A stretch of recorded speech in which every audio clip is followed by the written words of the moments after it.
Hello everyone, good morning. কেমন আছো সবাই? তো আজকে হলো 4th এপ্রিল, শুক্রবার।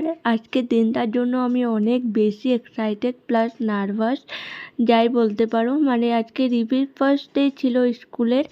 আর মানে কিভাবে সময় পার হয়ে গেছে, সেদিন তো মনে হচ্ছে ওকে হসপিটাল থেকে বাড়িতে নিয়ে এসেছিলাম, আর আজকে দেখতে দেখতে ওর স্কুলে যাওয়ারও সময় এসে গেল। মানে সব মেমোরিগুলো রিকল হচ্ছিল, কি হয়েছিল কি না। আর আজকে দেখো মানে কিভাবে সময় পার হয়ে যায় সত্যি বোঝা যায় না। তো যাই হোক, আমি ওকে আজকে ফার্স্ট টাইম ইউনিফর্ম পরিয়ে রেডি করিয়ে দিলাম পুরোপুরি স্কুলে যাওয়ার জন্য। আমরাও রেডি হয়ে গেলাম, কারণ আজকে রিভির স্কুলের ফার্স্ট ডে প্লাস আজকে ওর ওয়েলকাম প্রোগ্রাম ছিল 10:30টার থেকে। আমাদের মানে প্যারেন্টসদেরকেও ইনভাইট করেছিল। তো আমরা চলে আসলাম টাইমে পুরো রিভির স্কুলে। আর এখানে প্রোগ্রাম স্টার্ট হয়ে গেছে, আর এখন প্রিন্সিপাল স্যার এসে কিছু লেকচার দেবে, তারপরে ছোট ছোট বাচ্চাদের প্রোগ্রাম শুরু হবে। তো তোমরাও একটু প্রোগ্রামটা এনজয় করে নাও, তারপরে আবার তোমাদের সাথে কথা হচ্ছে।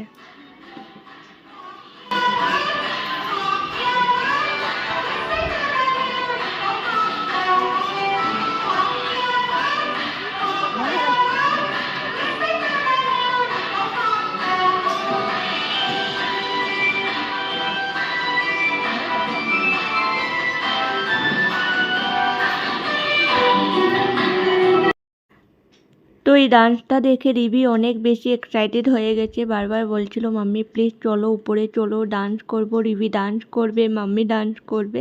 তো ওর খুব ইচ্ছে হয়েছিল। তো যাই হোক, এখানে প্রোগ্রাম শেষ হয়ে গেছে, আর এখন আমরা মানে চলে আসলাম রিভির ক্লাসরুমে। সব নার্সারি স্টুডেন্টকে বলেছে যে ক্লাসরুমে আসার জন্য। তো এখানে এক একজন মানে লাইন দিয়ে সবাইকে ভেতরে ঢোকানো হচ্ছে।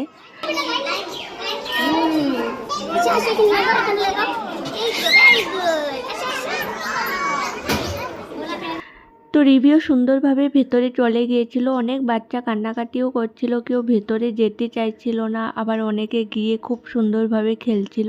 তো এটা রিভির ক্লাসরুম ছিল।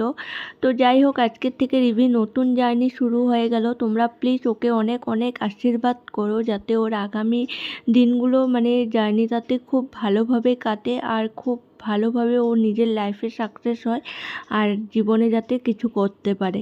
তো যাই হোক, আমরা এখন চলে আসলাম বাড়িতে, আর আজকের দিনটা এভাবেই কাটলো। রিভিকে স্কুল থেকে এই গিফটটা দেওয়া হয়েছে।